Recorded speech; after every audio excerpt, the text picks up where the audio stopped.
Tugasku menemanimu.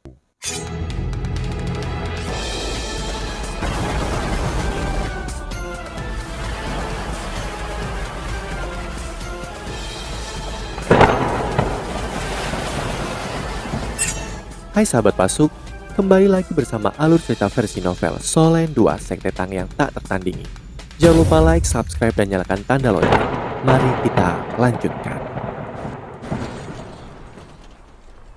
Ledakan terjadi. Sebuah ledakan besar meledak, dipukul oleh cahaya oranye keemasan. Cahaya emas di sekitar tombak naga emas mulai memudar, dan kecepatannya melambat secara signifikan. Namun, ia terus menuju sasarannya. Cincin jiwa pertama di sekitar Sutianzen mulai bersinar juga. Dia berpindah. Seperti ini, dia bisa menghindari tombak naga emas muncul di belakangnya. Wangkir melangkah maju saat dia menginjak tanah. Seluruh tubuhnya terangkat ke udara saat dia menuju Sutianzen. Setelah dia menghindari tombak naga emas, cahaya di mata Sutianzen menjadi sangat jelas. Dari telapak tangannya, 10.000 sinar cahaya melesat ke bola cahaya oranye kemerahan di udara, mengubah seluruh arena menjadi dunia yang cerah berwarna merah keemasan. Wang Qier tiba-tiba merasa bingung. Di bawah cahaya yang kuat, dia kehilangan targetnya. Di bawah arena, Hecha itu tiba-tiba membuka mulutnya dan berkata, Ini adalah keturunan Kekaisaran Ryu, pemilik matahari, Kapten Akademi Kota Cahaya dari keluarga cabang utama Kekaisaran Ryu. Panggung ditutupi cahaya merah keemasan. Seseorang hampir tidak bisa melihat dengan jelas. Semua orang dari Sekte Tang memandangnya bersamaan dengan kaget. Hecha itu linglung. Dia menoleh untuk melihat apakah ada orang lain yang menatapnya sebelum berkata dengan suara pelan, Anggota keluarga Kekaisaran Ryu memiliki jenis jiwa bela diri yang kuat. Ini adalah salah satu alasan mengapa mereka bisa naik tahta. Jiwa bela diri matahari hanya dimiliki oleh keturunan langsung dari garis keturunan ini. Kekuatan matahari sangat kuat dan intens. Ini adalah jiwa bela diri tipe api teratas. Meskipun itu bukan jiwa bela diri kekuatan pamungkas, itu tidak terlalu jauh berbeda. Selain itu, dapat memanfaatkan kekuatan matahari untuk memperkuat pemiliknya. Terbukti, tepat ketika Hecha itu melakukan analisisnya, semua orang memperhatikan bahwa ketika cahaya emas kemerahan di arena semakin kuat, cahaya dari matahari di sekitarnya menjadi lebih lemah. Hanya cahaya yang bersinar di arena yang dapat lebih kuat. Ini menciptakan tontonan yang aneh, seolah-olah pilar cahaya selebar 100 meter telah turun dari langit dan mendarat tepat di arena. Dia menggunakan keterampilan jiwa ketiganya, sinar matahari ilahi. Kemudian dia menggunakan keterampilan jiwa pertamanya, matahari terbalik. Pada saat yang sama, dia seharusnya menggunakan keterampilan jiwa kelimanya, sinar cahaya yang tinggi. Wang Qier melawan musuh yang kuat kali ini. Di atas arena, Wang Qier bisa merasakan semuanya. Saat seluruh arena berjemur dalam cahaya kemerahan emas yang kuat, dia tahu penglihatannya terpengaruh. Yang bisa dilihatnya hanyalah sepetak keemasan. Dia bahkan tidak bisa merasakan lokasi di mana Sutianzen. Selanjutnya, suhu arena naik terus karena cahaya merah keemasan ini. Itu seperti lava keluar dari bumi. Panas menyengat tubuhnya. Pada saat ini, yang mengejutkan Wang Qier adalah kenyataan bahwa dia tidak memikirkan bagaimana dia harus menaklukkan musuhnya. Sebagai gantinya, dia berharap dia memiliki armor es pamungkas Yu Hao padanya. Dengan itu, dia tidak perlu takut akan panasnya matahari. Wang Qier melambaikan tangan kanannya dan langsung mengambil tombak naga emasnya. Dia berdiri di posisi aslinya dan menutup matanya. Sisik emas segera menyelimuti seluruh tubuhnya. Seekor naga emas berputar-putar di sekelilingnya dan lapisan kabut emas segera bangkit dari tubuhnya. Seperti patung, dia berdiri di tengah arena tanpa bergerak. Ketika Yu Hao melihat sejumlah besar emas dan merah, Yu Hao hanya bisa mengerutkan keningnya. Pada saat ini dia tidak bisa membantu Wang Qier lagi. Selain itu, dia tidak berpikir bahwa Wang Qier akan mengakui kekalahan. Yang paling penting, dia juga bertanding. Nanti pada sore hari, jika dia memaksakan dirinya sendiri, apa yang bisa dia lakukan untuk Sekte Tang nanti? Dia bisa secara paksa menggunakan deteksi spiritual untuk menembus penghalang pelindung dan membantu Wang Qier. Namun, dia tidak tahu seberapa akan terkurasnya kekuatannya. Karena itu, dia ragu-ragu menghadapi kelambanan Wang Qier. Su Tianzhen bingung tentu saja. Dia bisa merasakan lokasi Wang Qier, tapi dia tidak berani bertindak gegabah. Wang Qier berdiri di sana seperti patung, tetapi dia juga seperti gunung berapi yang bisa meledak kapan saja. Begitu dia melakukannya, dia pasti akan menyerang dengan kekuatan yang menghancurkan. Terus terang, Su Tianzhen adalah anomali di kota cahaya. Aspek uniknya terletak pada kenyataan bahwa dia sebenarnya adalah seorang master jiwa dan bukanlah seorang instru jiwa. Bagaimana mungkin seorang seperti dia yang memiliki jiwa bela diri matahari yang kuat tidak berkultivasi jalur master roh? Dengan pilihan ini, tidak ada yang mau menjadi instru jiwa. Su Tianzhen telah memasuki Akademi Teknik Jiwa Kota Cahaya sebagai pengecualian khusus. Meski dia tahu cara menggunakan alat jiwa, dia lebih suka menggunakan jiwa bela dirinya. Su Tianzhen tidak bergerak dengan mudah di arena. Semuanya tampak telah dibungkam oleh cahaya emas kemerahan. Mengapa Su Tianzhen tidak terburu-buru? Sinar cahaya yang tinggi miliknya adalah serangan tipe domain yang kuat. Serangan ini tidak hanya membakar sasarannya dengan meningkatkan suhu, tetapi sebenarnya juga memanfaatkan kekuatan matahari di langit. Seiring waktu berlalu, itu akan menyerap lebih banyak kekuatan dari matahari. Karena itu, dia juga tidak terburu-buru. Orang yang benar-benar terperangkap dalam kebimbangan adalah wasit Dolo Zengzan yang tidak dapat dipecahkan. Sebagai wasit, dia harus mengamati kedua sisi saat mereka bertarung di arena. Pada saat yang tepat, dia harus menyatakan kompetisi berakhir dan mengumumkan pemenang.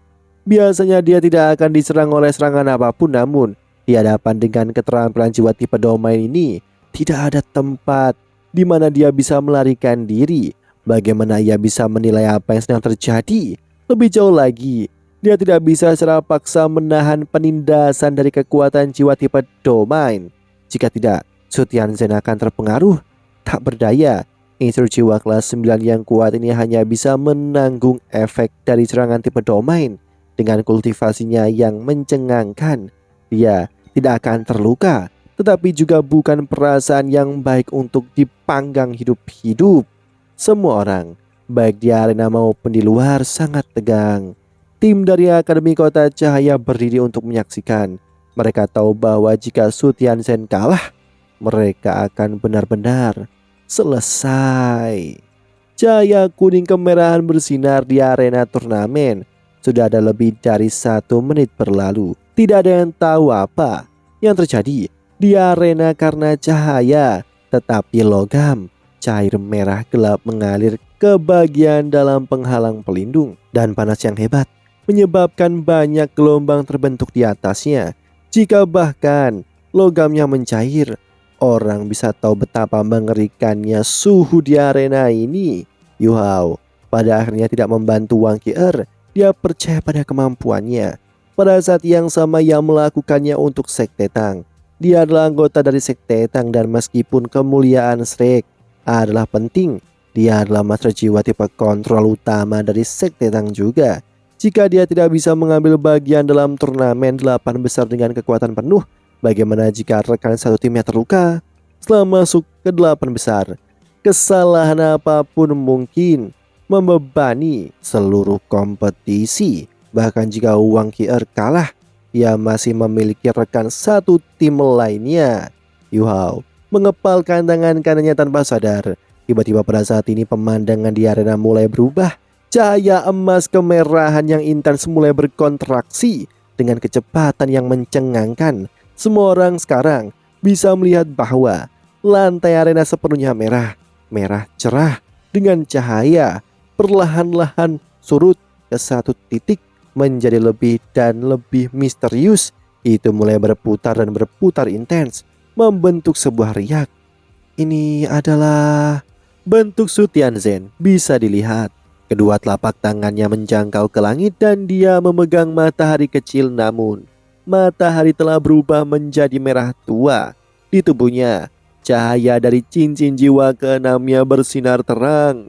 Cincin jiwa hitam legam tampaknya telah mewarnai matahari, bahkan mengubahnya lebih gelap. Ini adalah pandangan matahari. Keterampilan jiwa keenamnya sebenarnya adalah pandangan matahari. Wang Qier benar-benar dalam bahaya. Ecaito berseru tanpa perlu penjelasan. Yu Hao dapat dengan jelas melihat tujuan dari pandangan matahari itu, mengumpulkan energi matahari, memadatkannya dan memusatkannya.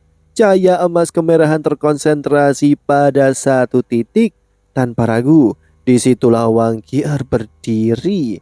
Memang ini adalah kasus klasik di mana para penonton akan memiliki pemahaman yang lebih baik tentang apa yang sedang terjadi dibandingkan dengan orang yang terlibat langsung. Wang Qier tidak bisa melihat apa yang sedang terjadi. Yang dia bisa rasakan hanyalah suhu di sekelilingnya yang terus meningkat. Ketika semua cahaya terkonsentrasi, Su Tianzhen akan dapat melepaskan serangan yang menghancurkan. Itu akan sekuat serangan kekuatan penuh dari seorang sage jiwa 7 cincin. Itu mampu melelehkan logam dan hampir sama panasnya dengan api pamungkas. Tidak, aku harus memberitahu Qier. Tatapan mata Yu Hao terkonsentrasi dan cahaya keemasan bersinar dari pupilnya. Tepat ketika dia akan turun tangan dan memberitahu Wang Qier melalui deteksi spiritual, sebuah adegan aneh muncul. Sinar matahari yang menyusut dengan cepat tiba-tiba berhenti, kemudian auman naga yang jelas bisa terdengar. Senyum dingin terbentuk di sudut mulut Su Tianzhen. Sudah terlambat sekarang. Bahkan seorang sage jiwa 7 cincin tidak akan bisa melarikan diri. Dapatkah kau benar-benar melepaskan diri dari api matahariku?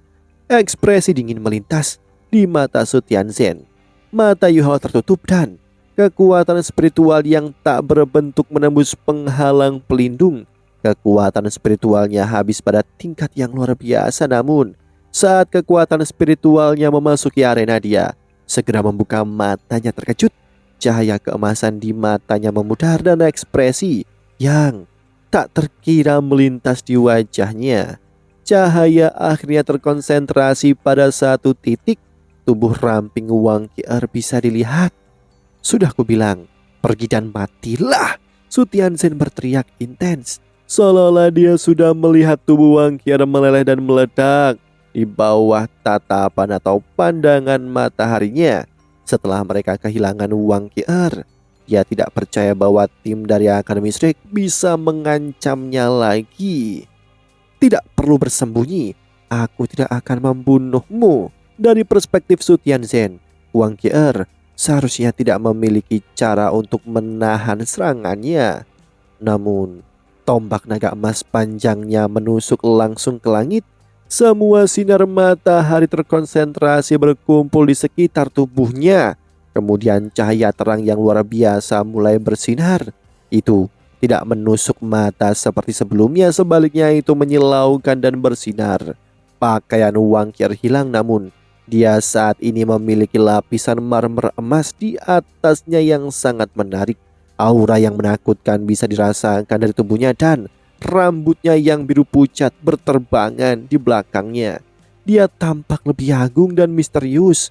Aura mengerikan membuat bahkan Zheng Zhan menarik nafas dalam-dalam. Su Tianzhen terkejut. Lawannya bersinar bahkan sangat dan lebih terang, seperti burung phoenix yang dilahirkan kembali.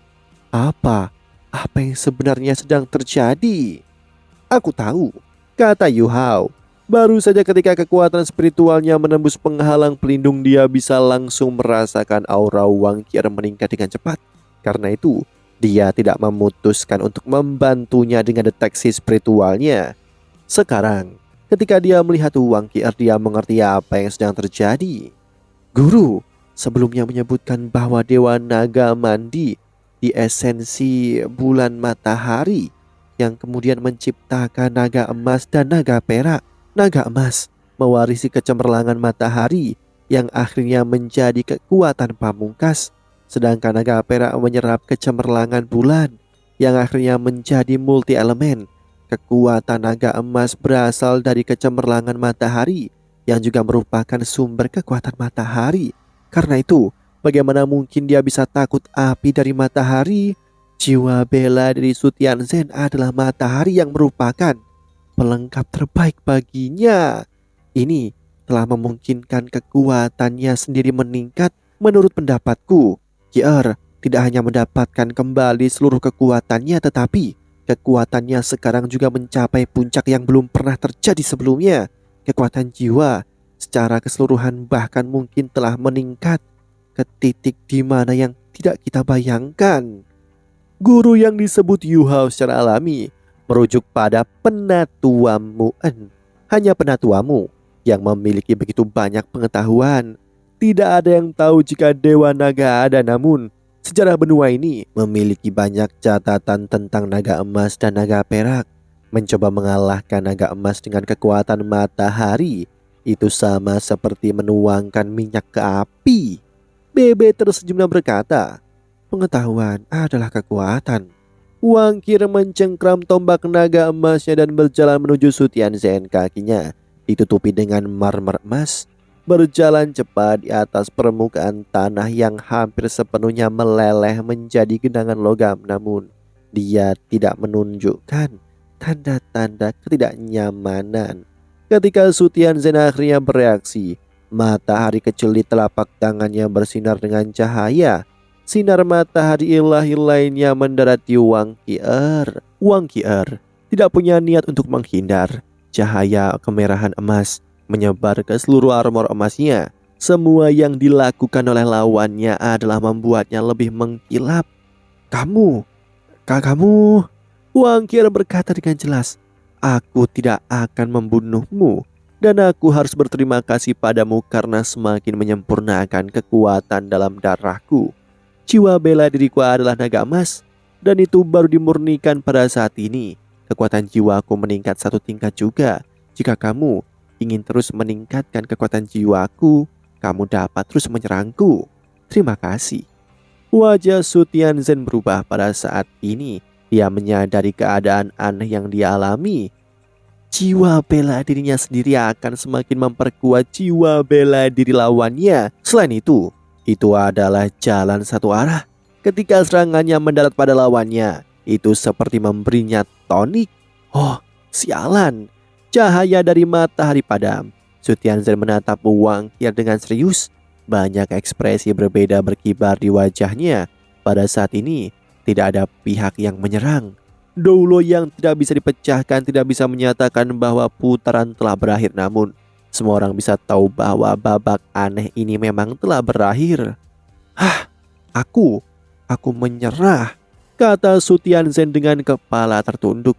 Wang Qi'er berkata dengan jelas, kau seharusnya menyadari bahwa tidak ada dari kalian yang memiliki kesempatan lagi.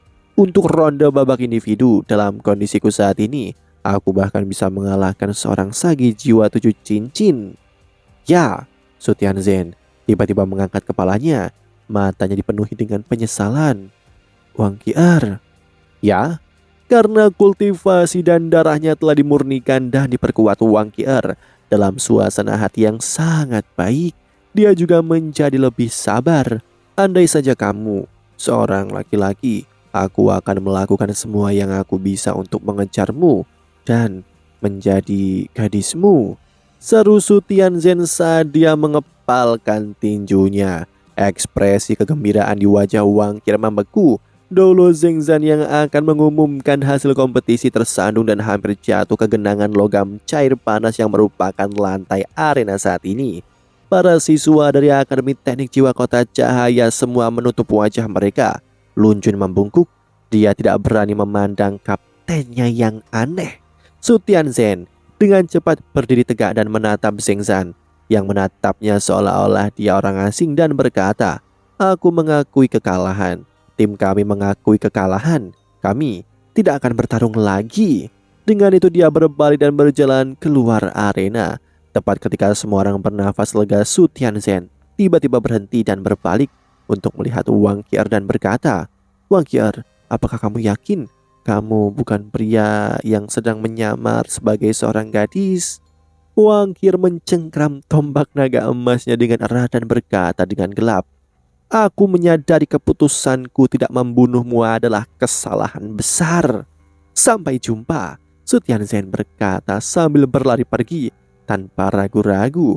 Babak pertama dari babak 8 besar berakhir dengan cara yang lucu. Setelah Wang Qier meninggalkan arena, dia melambai pada rekan satu timnya dan kemudian menghilang seketika. Bagaimanapun, baju besi yang terbentuk dari api matahari tidak bisa bertahan lama. Dia tidak memakai apa-apa di bawah baju besi. Selain itu, dia ingin menyerap semua yang dia dapatkan hari ini untuk menjaga peningkatan kekuatannya sendiri. Shrek menjadi tim pertama yang masuk ke 4 besar. Babak berikutnya di babak pertama adalah antara Sekte Pedang Bangga dan Sekte Naga Langit. Mereka berdiri dan berjalan ke zona tunggu sambil saling memandang. Permusuhan antara kedua tim tampaknya tidak terlalu kuat. Sebaliknya mereka berdua berbagi sentimen serupa di benak mereka. Wang Qier terlalu kuat. Demikianlah kisah untuk kali ini. Sahabat Pasuk, jangan sedih, jangan bimbang, apalagi galau, karena aku kan selalu menemanimu.